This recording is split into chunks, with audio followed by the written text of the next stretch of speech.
Bonjour à tous les amis, j'espère que vous allez bien, chers entrepreneurs, chers chômeurs, chers vendeurs de drogue, chers cocaïnomanes. Vous êtes bienvenus sur ma chaîne YouTube. Bonjour Patou. Bonjour Patou. C'est une chaîne business. Voilà, vous êtes sur BFM. Voilà, on est sur une chaîne business. Bravo.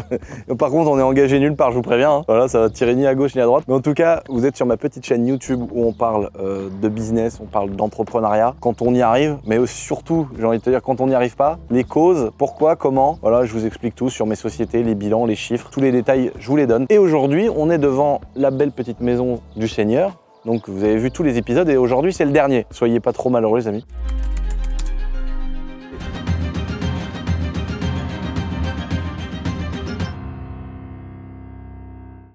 Là vous êtes devant la maison à 30 000 boules. Donc on est aujourd'hui devant un joli bien immobilier, Nathalie. Bravo. Tu t'es quand même pas foulé.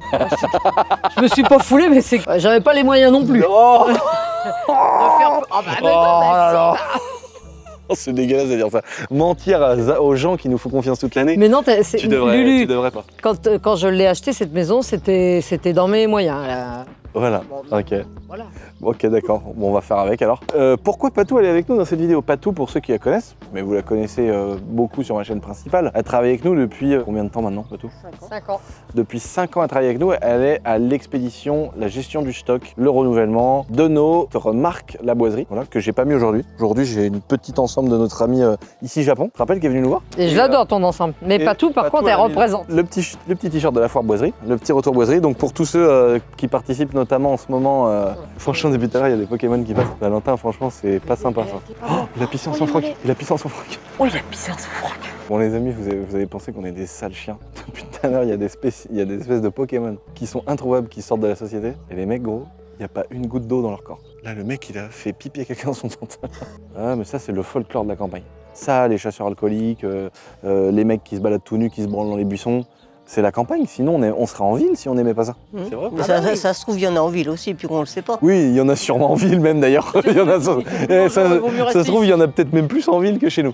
Bon, en tout cas, Patou qui s'occupe de notre expédition, gestion des vêtements et tout ça, c'est elle qui enverra vos colis Starfo Boiserie pour la petite M3 les amis. On vous met une seconde de pub, cette vidéo est sponsorisée par la Boiserie.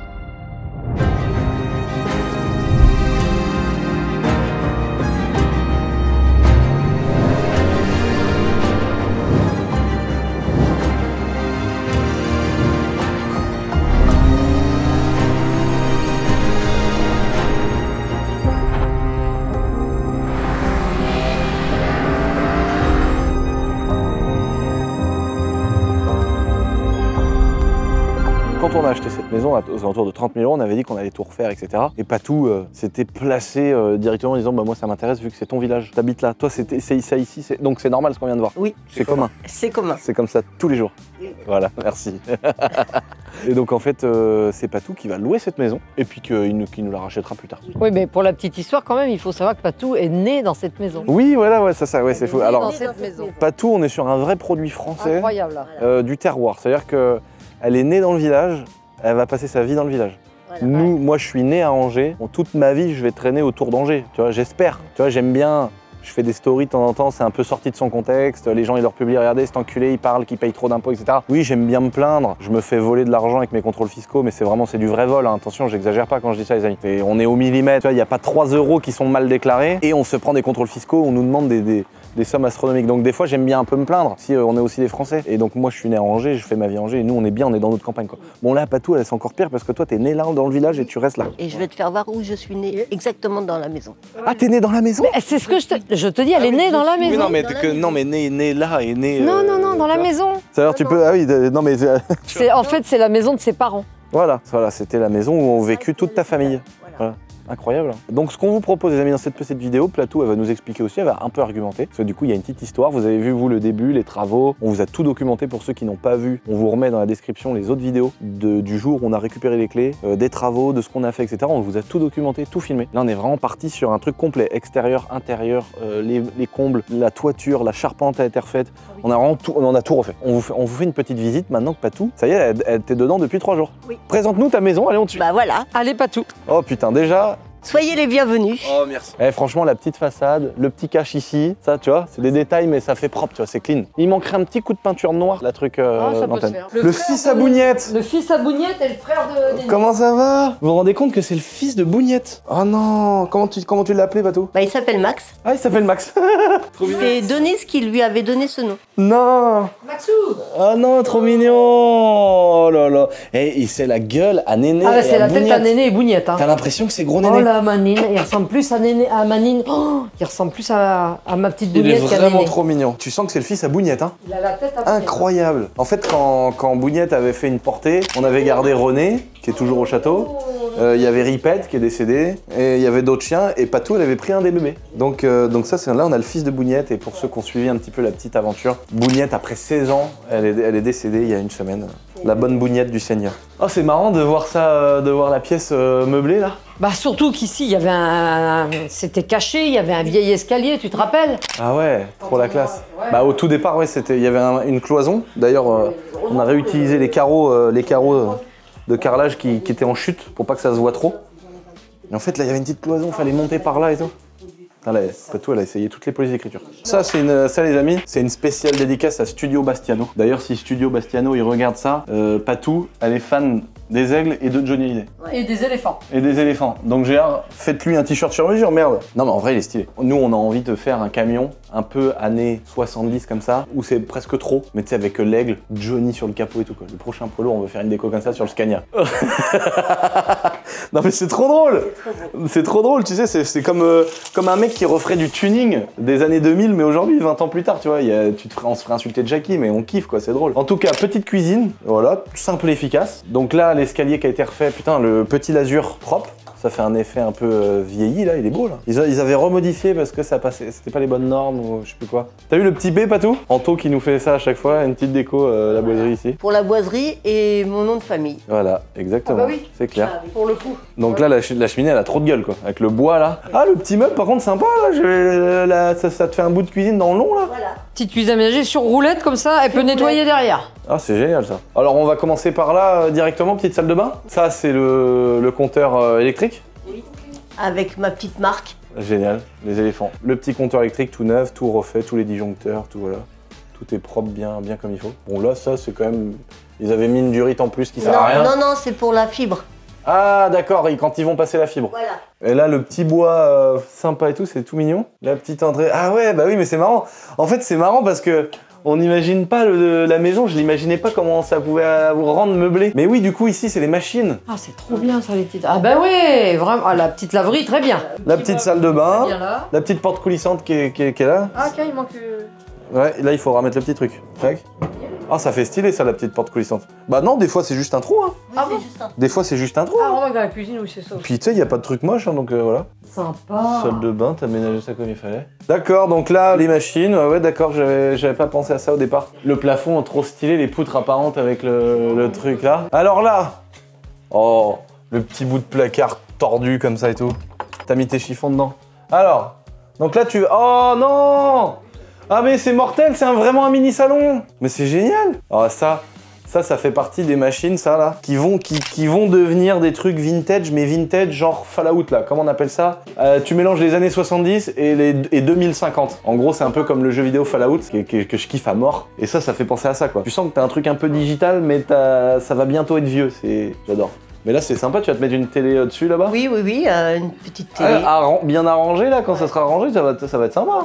Et là, c'est ta chambre, Patou. Là, tu fais ta chambre là avec tout ton dressing, les meubles ici. Donc là, c'est ta chambre où t'étais depuis t'es né là quoi. Alors moi, je suis née ici, dans cette pièce-là. Et après, ta chambre. Et après, ma chambre, quand j'étais petite, c'était celle-là. Bah oui, tu te rappelles pas? Elle avait des Johnny Hallyday de 1960 qui étaient collés contre le mur. Incroyable. Qu'elle avait mis quand elle avait 16 ans. Et donc là, c'est le lit et tout. Bon, bah, faut ouvrir les cartons et tout, mais en gros, tu vas te faire ta chambre là avec la vue sur la fenêtre. Là, les placards qui ont été refaits là, franchement, Ah ouais. parce qu'ils étaient dans un état. Même hein. celui-là, là, il est trop beau celui-là. C'est des gars, ouais. Bon, là, on fait un petit coup l'extérieur pour montrer ici. Ah, mais t'as tout aménagé dans la petite cabane aussi là? Ah, bah, toi, tu t'es fait l'atelier dans la direct là. Ah, ça défonce ça. La façade, elle a trop de gueule. Ah oui, j'avais pas vu le dernier mur. Le mur qui était tout dégueulasse, Oui. là, ils l'ont refait aussi, Ils les l'ont gars. fait aussi, ils l'ont Génial. soulevé un petit peu, puis hop. Ah, la gueule. Trop cool, quoi. Ah, là, ça fait propre. 2-3 bouts de pierre, les croix, et puis tout l'assainissement, enfin tout l'assainissement, non, les fluviales, on a refait toutes les fluviales. Là, on a fait passer parce que les gouttières, en fait, avant, il n'y avait pas de gouttières, ça pissait direct par terre. Et du coup, là-bas, dans les coins, les gars, ils ont refait un seuil déjà pour l'entrée. Ça te fait tout, c'est toujours propre d'avoir un petit seuil bien propre pour les éclaboussures, la merde sur les façades et tout. À la mini-pelle, on a creusé dans chaque coin pour emmener des fluviales ici. Donc en fait, si tu regardes, t'as 2 tuyaux qui arrivent en diagonale ici. Tu vois, t'as ce tuyau-là qui arrive de la gouttière de là-bas, et t'as ce tuyau-là qui arrive de la gouttière de là-bas. Et lui, en fait, il repart dans la rue comme c'était fait initialement. Voilà. Donc là, c'est fermé. Tu vois, là, il y a une petite pente, ça pisse ici, ça coule dans le bordel. Et là, pareil, là, il y a un nouveau tuyau tout neuf qui a été remis ici, tac, avec un petit seuil en béton. Et ça repart directement dans les pluviales de la rue. Et au moins c'est nickel. Là, le petit bout d'atelier. Putain, la petite cave, alors qu'est-ce qu'il a fait là-dedans? Putain, mon gars, l'atelier, quoi. Oh, ouais, la cheminée. Là, tu vas tout réaménager en mode... Là, tu vas te remettre un... Là, ça fait stylé, ça fait vieux atelier. Ça me rappelle les vidéos de mon ancienne maison. Tu sais, j'avais le sol comme ça, en terre. Ouais, le garage que j'avais tout refait. À la base, les murs et tout était comme ça, quoi. Je sais pas, il y a une âme, quand même. C'est cool de rentrer, comme chez Dylan, dans un truc tout neuf, avec un pont, des servantes pour le côté pratique et travail. C'est bien, tu bosses, t'as tout qui est là, machin. Mais le kiff, quoi, c'est ça, quoi. Tu sais, enfin, ça, c'est cool quand tu veux bricoler le dimanche. La semaine, quand t'as des chantiers à faire, c'est cool d'avoir un truc propre, mais là, c'est stylé, quoi. Il y a une âme dans le truc, tu vois, les vieilles pierres et tout, j'adore. C'est quoi ça, ces seuls gosses, ils sont pas à l'école? C'est les vacances. C'est les vacances, tu Ah, pardon. Tu sais, le mec, les pauvres gamins, ils sont en train de s'amuser. C'est forcément des sales gosses, tu sais. En tout cas, ouais, la façade, putain, elle a trop de gueule. Bon, on monte, on fait... Ah ouais, j'avais pas vu, voilà, ça, j'avais pas vu non plus aussi, ce qu'ils avaient fait, les gars, là-haut. La petite finition, les petits coffrages en bois, c'est trop mignon. Même là, regarde, l'azuré et tout, putain, comment ils bossent, les gars. Là, on a une équipe, les gars. Attention, hein. Les mecs, ils bossent. Ça charbonne, les finitions, c'est propre, c'est net. Oh, trop mignon le petit tonneau. qu'est-ce qu'on ferait sans une équipe comme ça? On ferait rien en fait. On a vraiment de la chance. On a créé notre boîte, on a travaillé, attention, on continue, tu vois. C'est vrai que ça tombe pas du ciel et tout, mais franchement, qu'est-ce qu'on doit à notre équipe, quoi. Ils sont tous à fond, ils sont tous sympas, ils s'entendent tous bien, ils sont tous pros. Oh, qu'est-ce qu'on a de la chance d'avoir des gens comme ça. Après, attention, dès qu'il y en a un qui commence à faire de la merde, ou dès qu'il y a des gens qui sont chelous, machin, quand on fait des périodes d'essai, on les embauche pas. Soit s'il y en a un demain, il se met à vriller, on est obligé de le virer vite, tu vois, parce qu'on a pas respect pour les autres. Mais qu'est-ce qu'on a une équipe formidable. On ferait 1000 fois moins sans eux. 1000 fois moins, je sais pas si vous vous rendez compte. Bien s'entourer, c'est numéro 1 quand tu fais du business. Tout le reste, ça peut se gérer. Règle numéro 1, bien s'entourer. Des gens de confiance, des gens qui bossent, des gens que tu vois, dès que t'as le dos tourné. Moi, combien de fois j'ai vu du situation en disant « Ah, il y a le patron qui arrive !» Moi, je me disais, putain, le pauvre patron, quoi, s'il savait ça, quoi, tu vois. Mais en même temps, peut-être que c'est un connard avec eux aussi, tu vois, c'est ça, faut prendre le truc dans tous les sens. Des fois, t'as des gens, tu te dis, ah, t'as vu les salauds, comment ils parlent de leur boss? Mais si c'est un gros connard, gros. Tu vois, le mec, il leur demande 1001 choses et ça veut jeter 1100 € à la fin du mois. Tu peux comprendre que les gens en ont marre, quoi. Pour moi, la dernière finition à faire ici, là, c'est jusqu'au portail, d'avoir un beau petit gravier gris ou jaune. Tu vois, pour revenir jusqu'à la dalle en béton, là. Et là, au moins, t'es bien. Bon, on va voir là-haut. Et les amis, restez bien jusqu'à la fin de cette vidéo, parce que là, on vous fait la petite présentation cool, tranquille. Et après, on se pose avec tous les chiffres. Combien ça a coûté, combien la porte a coûté, combien le placo, la peinture. Tout pour savoir si on est dans le budget qu'on avait prévu initialement. Oui. Nous, ce qu'on s'était dit, c'était 30-35 000 la maison avec les frais de notaire. Et on s'était dit que ce serait top d'avoir 70 000 € de travaux pour qu'on fasse à peu près une enveloppe à 100K. On a tout détaillé, on a sorti tous les chiffres, toutes les factures de toutes les entreprises, de tout ce qu'on a fait, le temps passé et tout. Donc on va détailler ça à la fin de la vidéo, on va tout vous expliquer, savoir est-ce que c'est rentable, le taux de rendement, etc. On va tout vous dire. Alors, on monte là-haut. Ton fils Patou qui va être là? Oui. Donc c'est vrai qu'on l'a pas présenté vite fait, mais il était en bas dans l'atelier en train de bricoler tout à l'heure. Donc là, il va se faire son salon ici. Bah sa chambre. Chambre-salon, d'accord. Et puis on avait remonté un tuyau juste au-dessus de la salle de bain, parce que c'est toujours pratique en fait, moi je m'en rends compte, d'avoir un petit bout de point d'eau comme ça dans une pièce comme ça, c'est vachement pratique d'aller se laver les mains, de boire un coup. Moi je me suis fait ça dans ma chambre et moi c'est même mon urinoir. Et puis quand je veux faire caca, j'ouvre la fenêtre et je me mets comme ça sur la rambarde. Et je suis dedans, il y en a un qui a garé son auto en dessous. Ah ouais, la belle chaîne, ouais. Ça, c'est pareil, ça. Et là, faut mettre une petite rambarde, par contre. Là, c'est un coup à rouler. Oui, avec un coup dans le nez. Faudrait mettre un petit garde-fou. Alors, la petite anecdote, quand j'étais petite, il y avait un tas de sable et on sautait de là pour aller au tas de sable. Non. Si. Ah non, excellent. Parce que c'était quoi ici quand t'étais petite? Un grenier. Ah oui, c'était le grenier. Bah oui, je suis con. C'était un grenier. Bah oui, quand on est venu la première fois, c'était un grenier. Là, ici, ça va être quoi, Patou? Là, ça va être un salon Là, un ouais, oui, salon voilà. avec Ouais, bah oui, une bah, c'est grande ce que télé. Moi, c'est ce que Ah ouais, ils avaient mis le va-et-vient là. Puis on va faire plein de trucs. Moi, j'aurais fait Salle ma de chambre. jeu parce qu'on va sûrement, parce qu'on joue de temps en temps avec la télé, alors on va faire une salle de jeu aussi. Ah, mortel, t'as quoi? Des jeux vidéo? Oui. Oh, excellent. Tu joues à quoi? Bah Mario. Ah non, trop bien. Et c'est quoi ta console? Oh, j'espère que tu vas me sortir un truc vintage. Ah non, mais c'est pas vintage, c'est le truc le plus récent qui existe. Ça. Mais ça se joue sur la télé? Oui. Une Wii? C'est une Wii? Oh, excellent. Puis autrement, bah tu veux un truc vintage? Non, c'est quoi ça? C'est la Nintendo. Non, ah putain. Ah oui, ça je me souviens. Ouais, mais attends, mais là, moi, j'ai pas du tout connu ça, moi. Attends, mais c'est une Nintendo tout court? C'est une NES. Une Nintendo NES? C'est la vieille Nintendo. Ah ouais, putain, NES. Attends, y a pas une année, là? 1985? Bah ouais, bah nous c'est notre Bah époque. c'est notre époque. Hein. C'est notre époque. Ah la gueule! Ah non, mais c'est génial! Ouais, Et ça bah, ressemble à quoi, une manette de ça? Oh non, la cassette! Excellent! Avec les manettes comme ça. Non mais attends, oh! Oh! What the fuck? Et non, ça doit être trop stylé de jouer à un truc. Parce que là, ce qui est cool, c'est que c'est vraiment ta console, quoi. Oui. C'est pas une console récente qui est remasterisée pour avoir un truc de l'époque. Là, c'est le vrai truc d'époque, le vrai Mario de 1985. Mais c'est génial. Ah, ça doit être sympa, ça. Mais tu fais comment pour te brancher sur la télé? Tu peux encore? Oui. Parce que, ah ouais, il doit y avoir des adaptateurs Oui, il y a des d'HDMI, adaptateurs. machin. Puis on a les vieilles télés, nous. Ah ouais, trop bien. T'as la vieille télé? Oui. Bon, bah en tout cas, ici, voilà, moi j'aurais fait pareil. Chambre, Ouais, avec un petit coin pour se poser, dressing, tout ça. Et là, j'ai une grande salle de jeu avec. Salle de jeu, salon. Et là, du coup, et la pièce qui était là, alors pas tout? Et là, on va faire aussi peut-être un bureau chambre d'amis. Ah ouais. Ouais, ça c'est une bonne idée. Oh, il y a de quoi faire aussi là. Voilà. Donc nous, l'idée de ce projet-là, c'était de refaire cette maison parce qu'on avait envie de le partager sur YouTube, on avait envie de kiffer. Parce qu'au début, on a essayé de faire racheter la maison par Patou. Parce que là, il y a forcément des gens qui reprennent les moments sur TikTok et vont dire « Ah, vous avez vu, les salauds, ils ont racheté la maison de ses parents et ils lui louent, les bâtards !» Alors en fait, on vous explique le projet. Le projet, c'était de faire une vidéo sympa, du contenu pendant plus d'1 an comme on a fait sur cette chaîne secondaire. Patou avait... Alors attends, c'est quoi? C'est que ça faisait trop peu de temps que tu étais en CDI. Oui. Pour que la banque accepte de te vendre la maison. Il voulait bien te vendre la maison, mais pas les travaux, donc enfin bon, c'était trop compliqué. Donc nous, on en profite, on fait une vidéo. Le temps que son CDI, Patou, machin, maintenant que le temps passe finalement, ça fait 5 ans.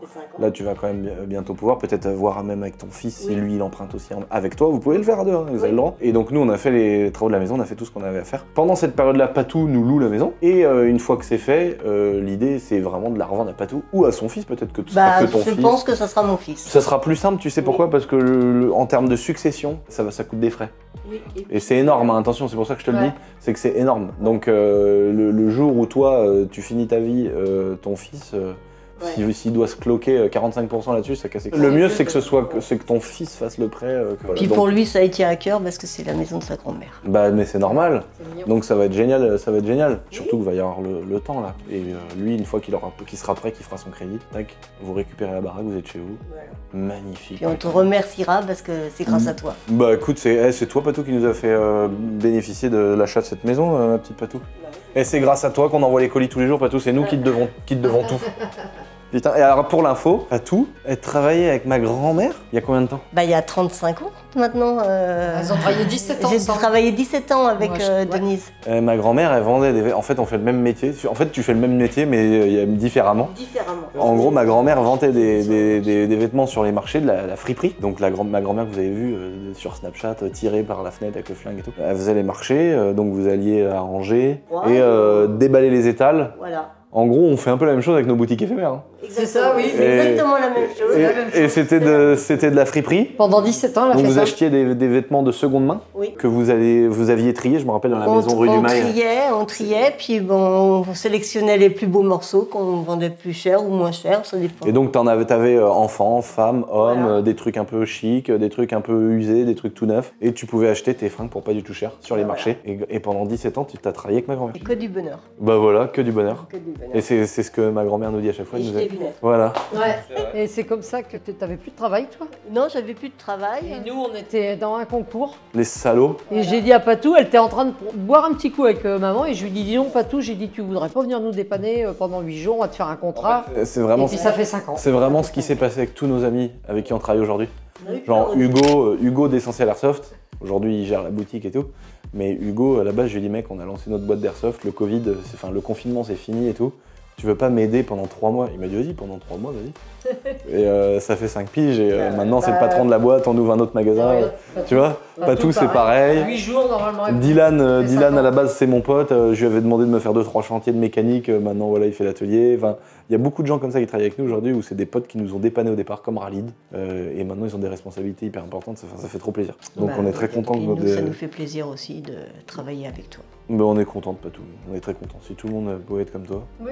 Le monde serait parfait. Oui. Bon, en tout cas, on voulait aussi faire cette vidéo au début du déménagement, parce qu'après c'est quand même perso, la disposition, les bibelots, les trucs. Donc on voulait vraiment arriver sans que ce soit trop fini pour pas que Patou elle garde son intimité et sa vie privée dans sa maison. Mais en tout cas, ça donne au moins un ordre d'idée de comment vont être utilisées les pièces et les dernières finitions que vous n'aviez pas vues sur cette chaîne YouTube. Que je vous propose les amis, on vous laisse sur des belles images, les dernières belles images que vous verrez de cette maison, intérieur-extérieur. Et on se retrouve au château pour l'explication et tous les chiffres détaillés de combien ça nous a coûté, pourquoi, comment, etc.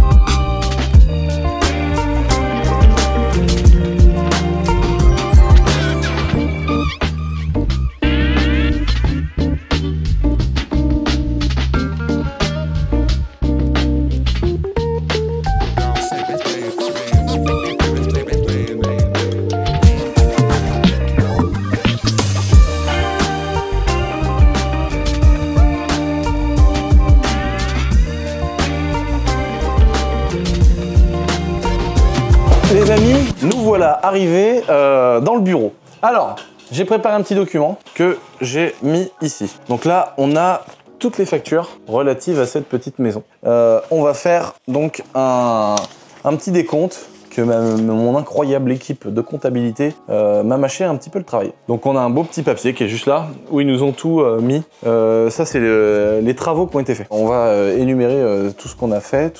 Donc comment ça se présente? Là, on a une entreprise qui est venue pour faire du placo. J'avais d'ailleurs fait repasser une autre entreprise, j'en avais parlé dans une vidéo, etc. C'était un peu mal passé. Les mecs, ils m'avaient laissé des trous, ils m'avaient laissé un monticule de merde dans la cour. Et tout. Enfin bon, c'était un peu galère. Mais c'est comme ça, puis en plus, ils m'ont fumé un peu au niveau du prix. Mais bon, c'est comme ça, on n'a pas que des gens gentils à tous les coups. Donc on a tout mis, les factures des différentes personnes, et notamment les factures de mon entreprise. Donc notre boîte, c'est celle qui a fait le plus gros des travaux. Donc là les amis, j'ai toutes les factures voilà, dans un petit dossier. Mais Géraldine, les amis, mais quand elle va plus être dans mon entreprise, comment on va faire? Elle m'a fait un truc beau là, putain, toutes les factures et tout, c'est incroyable. Il y a 1, 2, 3, 4, il y a 5 entreprises qui sont intervenues sur le chantier de cette maison là, donc ça va être important de le dire. Là donc il y a une entreprise, voilà, celle justement qui m'a pris un peu trop de sous et puis qui a un peu mal fait son taf. Donc il y avait eu des devis, etc. Trucs dans tous les sens. Ok, donc ça c'est une entreprise. Donc ça c'était une entreprise, c'était donc le plaquiste. Il y a une entreprise fournisseur donc de matos, tu vois, qui nous a vendu du carrelage, des dalles, des planches de bois, des lithos. On a un autre plaquiste parce que évidemment quand j'ai vu le travail qui était fait qui me convenait pas, évidemment on a arrêté plutôt que prévu le chantier et j'ai fait intervenir une autre boîte qui elle m'a pris beaucoup moins cher et travailler avec le sourire et sans réflexion. Et donc voilà, c'est très important de faire attention avec qui on bosse. Donc Nicolas, lui, qui a son entreprise et qui nous a fait du placo. Ça va être important dans cette petite vidéo, les amis, de tout vous détailler. Maintenant, combien ça a coûté? Est-ce qu'on est raccord ou est-ce qu'on n'est pas raccord? Putain, sans déconner. Depuis le temps qu'on en fait. Quincaillerie, voilà, les tuiles. Voilà, ça c'est une autre facture d'un magasin qui nous a vendu les tuiles pour refaire toute la toiture. Et ensuite, notre boîte. Donc ça c'est notre boîte, notre petite société de bâtiments qui s'occupe de refaire les bâtiments qu'on loue, mes maisons à moi perso, etc. Donc pour vous réexpliquer, c'est une maison que c'est ma mère qui a acheté cette maison. Parce que moi je dis nous, mais quand je fais des trucs avec ma mère, on est tout le temps tous les deux sur la même longueur d'onde. Quand on fait un truc, tu vois, j'achète une voiture, c'est notre voiture, machin. Enfin bon, vous avez compris quoi. Ma mère et moi, on fait tout tous les deux. Mais là pour le coup, c'était sympa que ma mère elle achète sa première maison, en plus on avait tout filmé, etc. Nous, vu qu'on a une comptabilité qui est au millimètre, évidemment, toutes les heures de nos gars, et le temps passé, etc., il n'y a pas de détournement de biens sociaux ou des choses comme ça. Donc c'est pour ça que cette facture, elle est établie de ma société de bâtiment à Nathalie, ma mère, et il n'y a pas de bidouillage, quoi, tu vois ce que je veux dire? Et ça, c'est important de le faire, il n'y a personne qui fait ça pratiquement. Franchement, il n'y a pas beaucoup de gens qui font ça quand ils ont des montages comme le mien, ils disent rien à personne, ils mettent les mecs 2-3 semaines dans leur maison perso, et tu y vois que du feu. Et c'est pour pour ça que j'ai la rage, c'est pour ça que ça m'énerve quand je me prends des contrôles fiscaux où à la fin, je me fais racketter la gueule. Parce que si tu veux, il y a plein de gens qui se font racketter la gueule comme moi, mais en fait, j'ai l'impression que tu fasses les choses bien ou pas, dans tous les cas, c'est le même sort qui t'arrive. C'est ça que je trouve dommage. C'est que nous, on est hyper carré, tu vois, il y a personne qui détaille des factures comme ça avec la main-d'œuvre, le déplacement, le repas, les matériaux, les fournitures. On a un taux horaire qui est établi par rapport à ce qui se fait en France dans tel domaine avec tel code APE. On est ultra carré.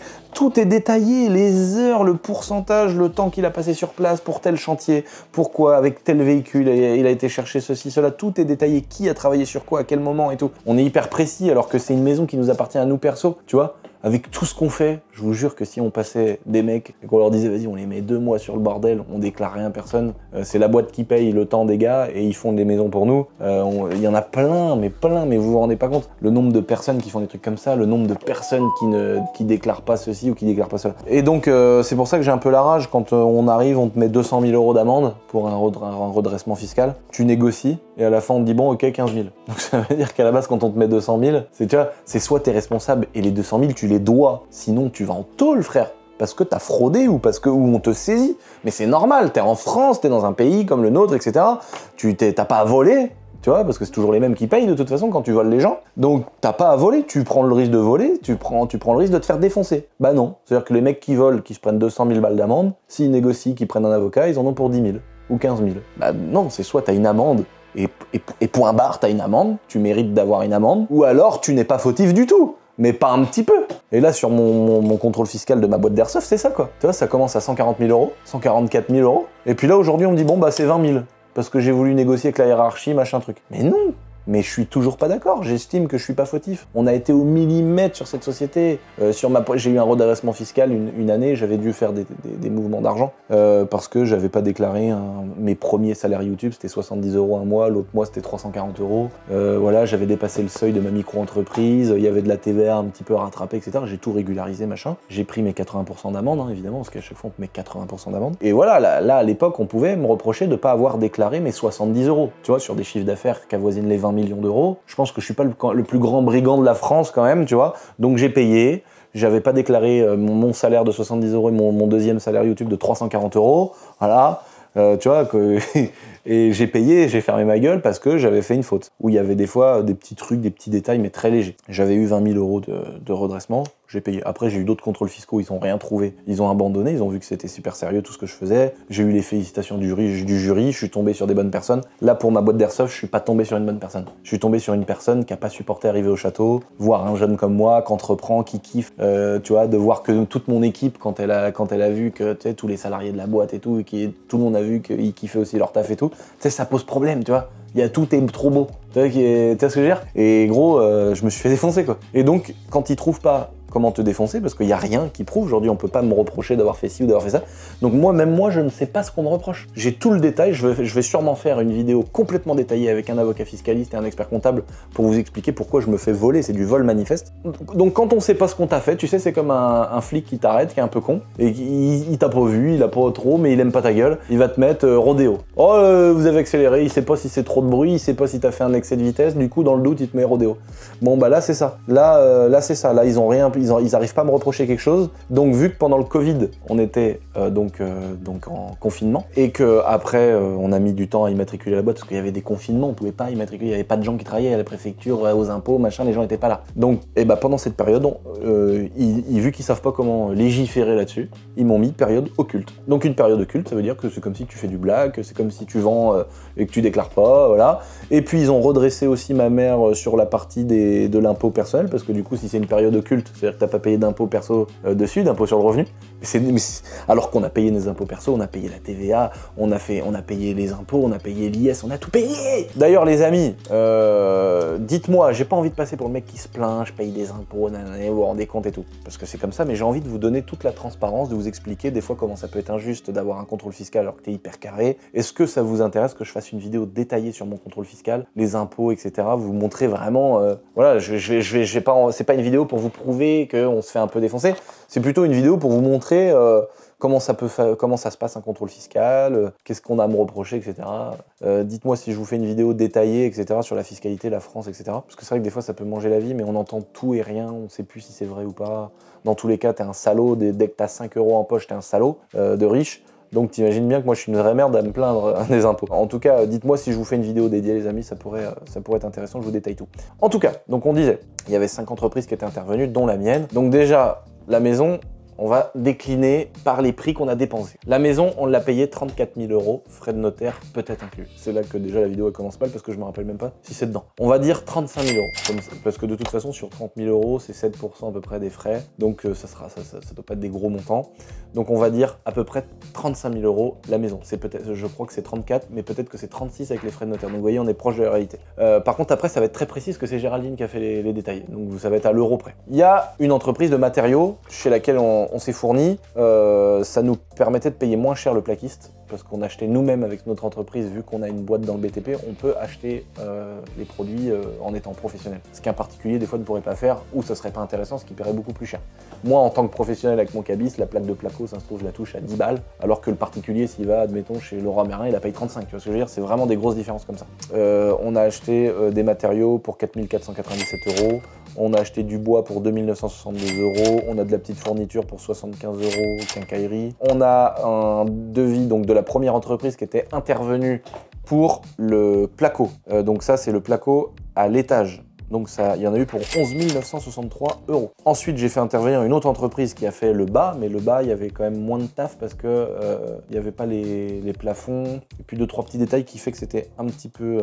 mais c'était plus grand en bas, donc bon. On en a eu pour 7 700 € pour le rez-de-chaussée. Ça, c'est vraiment pour les entreprises avec lesquelles on a bossé à l'extérieur. Donc vous voyez là le résultat, le calcul, je ne l'ai pas fait de tête, mais vous l'avez. Ça reste un truc quand même assez, en termes de prix, c'est assez peu. C'est un pourcentage peu élevé par rapport à l'argent qu'on a mis à côté. Et là, dans notre entreprise, nous, elle a fait tout le reste. Il y en a pour 77 933 €. Donc quand on multiplie les 77 933 € plus les 7 700 €, plus les 11 000, plus les différents petits billets, là il y a 2 000 €, 3 000 €, etc. Ça nous fait un total, avec le prix de la maison à 35 000 €, à 132 900 €. On n'a pas respecté le budget. Parce qu'au départ, on s'était mis quand même, dans les premières vidéos que vous avez vues, on s'était mis un budget de 35 000 € d'achat de la maison et on s'était dit une enveloppe globale à 100 000. Donc ça nous laissait entre 65 et 70 000 € de travaux. Donc cette petite maison qu'on a achetée 35 000 €, on a estimé à peu près à 70 000 € les travaux, et même un peu moins. En fait, l'idée, c'était que l'enveloppe globale soit 100 000. Bah finalement, on a presque mis 100 000 € de travaux. Et vu que la maison a coûté 35, vous voyez, on est à 132 900. Donc on a 33 000 €, on va dire, qui étaient au-dessus. Pourquoi on continue à faire de la merde comme ça, alors que ça fait des années quand même qu'on fait un peu d'immobilier avec ma mère, qu'on fait de la rénovation, etc. Deux choses. La première, c'est qu'on a le choix. Et ça, c'est un avantage, mais ça peut être aussi des fois des problèmes de gestion. La première chose, en termes d'avantage, c'est parce qu'on a la thune. Du moment que tu as un petit peu de sous de côté, tu dis vas-y, tant qu'à faire, mets un beau radiateur, prends pas le premier prix, ça va nous durer 20 ans. C'est toujours la bonne excuse de dire oui, mais mets une bonne porte, comme ça au moins ça va durer 20 ans, on sera pas emmerdé. C'est pas toujours le cas maintenant avec tous les produits avec des obsolescences programmées, etc. Ça peut des fois être très problématique, mais on a quand même tendance à mieux investir son argent quand on prend de la qualité. Donc il y a ça, mais ça tu peux le faire que si tu as un peu de sous de côté. L'avantage c'est qu'aujourd'hui on avait un peu de sous de côté et ça nous a permis de se dire bon, s'il y a 10 000 € de trop, c'est pas la fin du monde. Ça c'est la première cause entre guillemets du fait qu'on est dépassé. Si on avait 100 000 € tout court, bah on aurait fait avec 100 000 €. On aurait pu. Le projet était quand même faisable. C'est plutôt comme ça que je voulais le dire, c'est que le projet il est quand même faisable si on avait voulu respecter. Voilà. Mais aujourd'hui, au lieu de remanier le machin, le truc, on a mis charpente, on a mis les tuiles neuves, on a mis des gouttières neuves, tu vois, on aurait pu remettre les vieilles gouttières en PVC qui étaient un peu moches, on les aurait rebidouillées avec des belles attaches, etc. On aurait pu faire, mais on n'a pas voulu faire un chantier à l'euro près, on a voulu faire une belle maison neuve. Là, on a des belles gouttières, tu vois, il y a un truc qui n'était pas prévu par exemple, mais rien que le temps de prendre une mini pelle, retourner la cour, mettre des tuyaux, faire des évacuations, faire des seuils en béton, mettre des drains, renvoyer ça dans les pluviales de la ville. Bon bah ça on n'était pas obligé, on aurait pu faire dégouliner le truc, mais au bout de 6 mois t'as du verre sur ta façade, ça fait dégueulasse, quand il pleut ta cour elle est pleine de flotte, tu vois.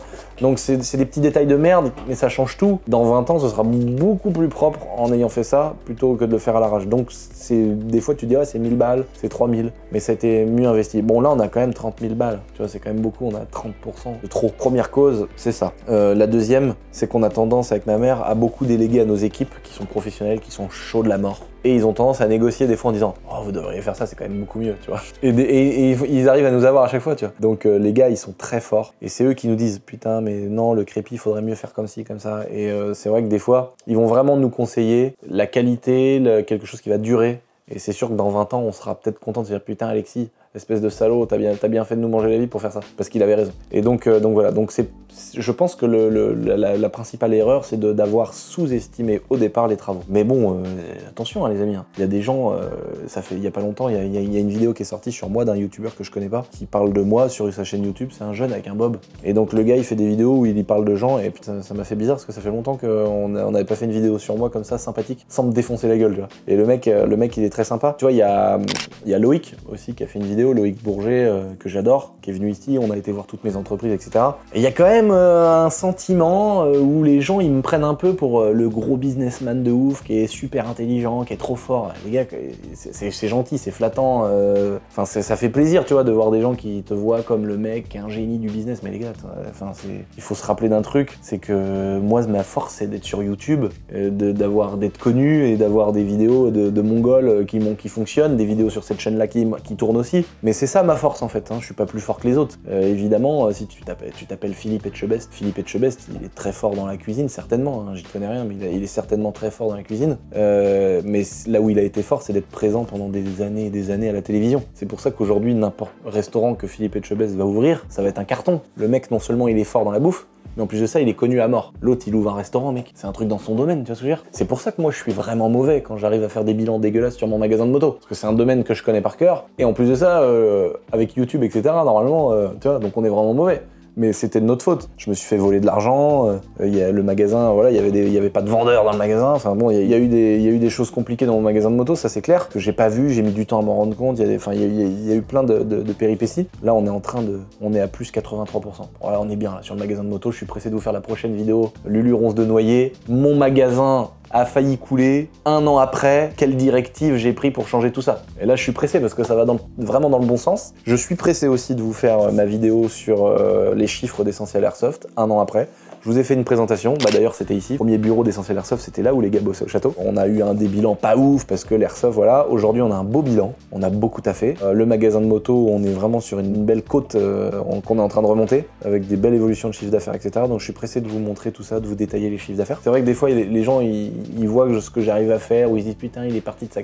En fait, c'est que les gens, ils voient que c'est vrai. Moi, il y a tellement de mythos, il y a tellement de gens qui racontent de la merde que d'être passé du mobil-home au château, entre guillemets, c'est un peu le storytelling un peu stylé, c'est sûr que c'est bien, je suis content, je suis fier de ce qu'on a fait et tout. Souvent les gens quand même, ils font quand même passer un peu pour le mec qui est un génie du business et tout, faut pas abuser non plus quoi. C'est vraiment, c'est YouTube qui aide beaucoup, dès qu'on sort un truc évidemment, quand t'es connu, ou quand ce que tu fais ailleurs ça marche, t'as un cercle vertueux qui fait voilà, demain je peux tout perdre, demain, je sais pas, on m'accuse de faire caca dans des hérissons morts, d'être un fétichiste des hérissons morts scatophiles, si c'est écrit partout dans les journaux, gros, tu vois, que ce soit vrai ou pas, hein. Dans tous les cas t'es mort, frère, tu vois ce que je veux dire? C'est ça le problème des réseaux sociaux aussi. C'est que demain, t'as beau essayer de faire tout ce que tu peux pour être le mieux possible, demain tu peux te faire éclater sur Internet, demain tu peux avoir un Covid qui correspond pas avec ton business, tu perds tout, tu peux avoir un contrôle fiscal ou que tu te fais défoncer. Donc aujourd'hui, j'ai la belle vie, le château, les avions et tout va bien. On fait tout dans les règles, donc du coup on diminue gravement la chance d'avoir des problèmes, mais tout peut s'arrêter demain. Quand j'aurai 50 ans, que je serai avec 200 millions d'euros sur mon compte, que j'aurai ma petite villa, sur mon île, aux Bahamas, avec mon hélicoptère, turbine. C'est-à-dire que j'aurais même pas l'hélicoptère à moteur à piston, j'aurais la turbine. L'hydravion, le petit hors-bord avec un V8 7,5 litres derrière, posé devant. Là, tout le monde pourra me dire, Lucien, t'as réussi. Là, je dirais, bon, là, maintenant, oui. Là, on est d'accord, tu vois. Là, il n'y a plus besoin de travailler, je suis là, je fume un cigare, il y a des meufs trop bonnes, tu vois. Alors que moi, je suis là, j'ai une panse comme ça, on dirait Gérard Depardieu, j'ai 60 ans, frère, j'ai les vieux cheveux longs, dégueulasses, je fume mon cigare, il y a des meufs trop bonnes qui courent en maillot de bain pendant. Là, t'as réussi, tu vois ce que je veux dire. Là, on pourra me dire, ouais, mec, là, franchement, t'as réussi. Je dirais, ouais, ça va, tu vois. Là, pour l'instant, j'ai rien réussi du tout, les gars. Je continue à charbonner, je continue à tout déboîter. L'argent que j'ai, je la mets, je l'investis, machin, j'essaye, je peux tout perdre aussi demain. Donc voilà. Mais le but de cette chaîne, c'est de vous relater tout ce que je fais sur le côté business. C'est de vous expliquer, voilà, ce que j'entreprends, etc. Donc voilà, je pense que j'avais un petit peu sous-estimé les travaux. Mais en même temps, j'étais pas parti pour tout refaire, tu vois. J'étais pas parti pour refaire les façades, j'étais pas parti pour tout replaquer le bas de la maison, moi je voulais mettre un coup de peinture, on n'était pas parti pour, tu vois, remettre toutes les pluviales, les gouttières, une toiture complètement neuve, la charpente, le placo à l'étage, j'avais pas prévu de refaire par exemple tout l'étage, je pensais au départ faire simplement une pièce à l'étage, là on a refait les 3 pièces, on a mis du placo, on a mis l'électricité, les compteurs neufs, la plomberie, on a vraiment tout refait. mais au moins on est parti pour un bon moment. Et puis l'idée c'est que, comme on vous l'expliquait dans la vidéo, c'est que le fils de Patou nous rachète la maison. Donc nous, ça nous aura fait une belle vidéo. Donc l'idée c'était pas forcément l'investissement du siècle pour nous, parce qu'on savait dès le départ qu'on soit on la revendrait à Patou, soit à son fils. On verra peut-être plus tard comment on fera. Mais il y a un truc cool et on vous le documentera sûrement aussi. En tout cas voilà, j'ai bien voulu détailler tout ça. Donc voilà, comme je disais, on s'était mis l'enveloppe de 100 000, on est à 132. On fera plus attention la prochaine fois. C'est pour ça qu'il faut bien anticiper quand vous achetez une maison avec des travaux, des appartements, avec des choses à refaire. Faites passer les professionnels si vous connaissez pas. Si vous connaissez, faites quand même passer les professionnels. Demandez à des amis, demandez à des gens qui sont de bons conseils. Ne sous-estimez pas les travaux. J'ai trop de proches, j'ai trop d'amis, j'ai trop de gens que je vois acheter des maisons et qui me disent ouais, on a pris une enveloppe de travaux de 50 000, mais ils sont déjà ric-rac si tu veux au niveau du budget toute l'année. Et ça peut avoir des conséquences de ouf parce que ça peut être, tu peux te séparer avec ta gonzesse, tu peux d'un seul coup il y en a un qui vrille, les travaux sont trop gros. Finalement tu revends, mais t'as même pas commencé à payer les intérêts de la banque. C'est-à-dire que tu revends la maison, mais c'est pas en mode ça y est, on a annulé, on n'a rien perdu. Non. T'as tout fait, mais tu finis avec un crédit sur le dos pour payer les intérêts que t'avais pas commencé à rembourser, tu vois. Donc ça peut vraiment aller loin, ça peut vraiment avoir des lourdes conséquences. Donc faites bien attention, soyez bien précis quand vous achetez des maisons, quand vous faites des projets immobiliers, sur l'ampleur des travaux, l'ampleur de ce que vous allez à refaire, etc. Moi j'ai la chance aujourd'hui de pas être trop inquiet si je dépasse même de 30 000 euros, donc voilà, surtout que je peux te dire que si tu t'es planté de 30 000 euros et que t'es au millimètre près et que t'as pas la thune, bah c'est chiant. Voilà les amis, j'espère que cette vidéo vous a plu. N'oubliez pas de vous abonner, c'est hyper important pour que ça puisse continuer, pour que je puisse continuer à gagner des sous et à payer mes contrôles fiscaux, voilà, que je continue à me faire racketter un petit peu. Je vous embrasse les amis, j'espère que vous avez kiffé cette vidéo en toute transparence où je vous sortais tous les chiffres, où je vous ai expliqué tout, je vous ai tout détaillé. C'est la fin d'une belle période de vidéos, parce qu'on a tout documenté sur cette maison. Donc voilà, on vous laisse sur des images du début des travaux jusqu'à la fin, un mini timelapse les amis, et abonnez-vous avant de quitter cette petite vidéo. Donc on est aujourd'hui devant un joli bien immobilier, Nathalie. Bravo. Regardez-moi cette beauté. Pour l'instant, c'est pas tout à fait une beauté, on exagère un petit peu. Après, elle va être belle comme ça, là. Ici, donc on va refaire une kitchenette, une petite cuisine aménagée, avec un petit peu de plomberie. Par exemple, on va mettre un chauffe-eau qui est beaucoup plus gros que celui-là. Ici, ça va être une salle de bain. On va mettre une salle de bain, on va refaire la salle de bain vraiment bien finie, mettre une porte, etc. Une douche. Une douche. On va pas rentrer dans le luxe. Cette petite maison qu'on a achetée 35 000 euros, on a estimé à peu près à 70 000 euros les travaux, et même un peu moins. En fait, l'idée, c'était que l'enveloppe globale soit 100 000. Qu'on voit là-haut, c'était des combles. Jusqu'à aujourd'hui, c'était du grenier. Ouais. Et là, dans le devis qui est à 12 000 13 000 euros de plaquiste, ouais. C'est vraiment quelqu'un qui va faire énormément de travail, de plaquage, ouais. D'isolation, parce que maintenant, vu que c'est une maison qu'on veut louer, attention, là, on ouvre les 13% de rentabilité, là. Donc là, on a refait la toiture. Donc en fait, on a toute la toiture avec un redressage de charpente. Et les gouttières, on a reposé toutes les gouttières en prenant bien compte des bons angles, etc. Donc on a changé toutes les gouttières. Les belles fenêtres en PVC toutes neuves. Bon là, on est dans la pièce du fond, les amis. Alors on s'excuse par avance. Hein. Oh la cheminée. Attends, mais vous avez fait quoi sur la cheminée là? Ah, j'avais pas du tout vu. La porte coulissante, magnifique. T'avais vu toi? Non, j'avais pas vu. Oh là là. Magnifique petite pièce, le beau parquet. Et là c'est marrant parce que c'est du bastin du château, ça se cassait la gueule.